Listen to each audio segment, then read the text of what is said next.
ہو سکتا ہے کہ یہ پہلو نہ پہنچاؤ دہو الارض کب تک، وہ یہ کہ علماء بیان فرماتے ہیں کہ 25 ذی القعدہ دہو الارض ہی کا دن تھا جب حجۃ الوداع کے لیے رسول اکرم صلی اللہ علیہ وآلہ وسلم مدینہ سے نکلے تھے خانہ کعبہ کی طرف، اور یہی وہ سفر تھا کہ جس کا اختتام ہے 18 ذی الحج یوم عید غدیر۔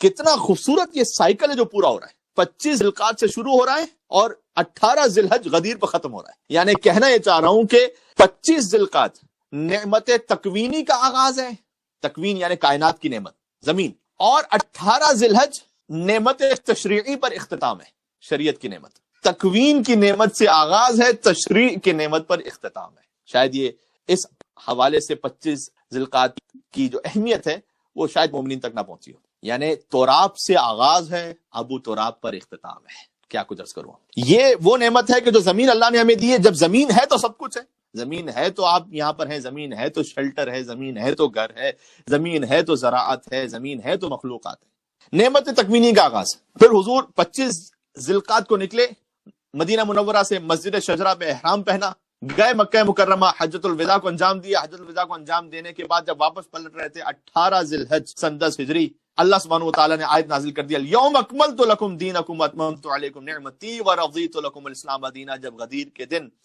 رسول اللہ نے علی کو اپنے شانوں پر بلند کر کے کہا، من کنت مولا فہذا علی مولا، میں تو اپنے چشم تصور میں سوچتا ہی ہوں کہ 1.25 لاکھ کے مجمع میں روز عید غدیر جب اللہ کے رسول نے علی ابن ابی طالب کو اپنے شانوں پر بلند کیا ہوگا تو وہ علی کے جو پہلے ہی اتنا بلند تھا وہ اور کتنا بلندتر ہو گیا ہوگا۔ تو ولایت علی ابن ابی طالب علیہ السلام کا اعلان ہو گیا، من کنت مولا فہذا علی مولا۔ اور اگلے مہینے جو آ رہی ہے، دیکھیں 25 ذی القعدہ سے ایک سفر شروع ہو رہا ہے گویا ہمارا، تو توحید سے سفر شروع ہے۔ سبحان اللہ، کتنے پیغامات ہیں۔ توحید، اللہ کی نعمت کو یاد کرو، 25 ذی القعدہ اس نے زمین بچھائی ہے تمہارے لیے، اور اختتام ہو رہا ہے ولایت کی نعمت پر، کہ اس ولایت کی نعمت کو اللہ نے اس سے بھی بڑھ کر کہا ہے۔ کاش میری بات پہنچ سکے۔ بھائی زمین کتنی بڑی نعمت ہے، زمین کے بغیر حیات کے تصور ہے؟ جب زمین کے بغیر حیات کے تصور نہیں ہے، اتنی بڑی نعمت ہے، اس کے باوجود بھی اللہ نے یہ نہیں کہا کہ ہم نے 25 ذی القعدہ کو نعمتیں تمام کی ہیں۔ اللہ نے یہ نہیں کہا کہ 25 ذی القعدہ سب سے بڑی نعمت ہے، جبکہ زمین بچھ رہی ہے۔ یہاں سے سفر کا آغاز ہے۔ پہنچتے پہنچتے جب غدیر میں پہنچے، علی کی ولایت کو مان لوگے، تب ہے کہ الیوم اکملت لکم دینکم واتممت علیکم نعمتی ورضیت لکم الاسلام دینا۔ آج کے دن وہ ہے کہ میں نے دین اپنا مکمل کر دیا اور نعمتوں کو تمام کر دیا، ورضیت لکم الاسلام دینا۔ اس کا ترجمہ مجھ سے یوں بھی سن لیجئے گا کہ آج کے دن میں راضی ہو گیا کہ اسلام کو دین کہا جائے۔ یعنی اگر علی ابن ابی طالب کی ولایت نہیں اسلام میں تو وہ دین ہی نہیں ہے۔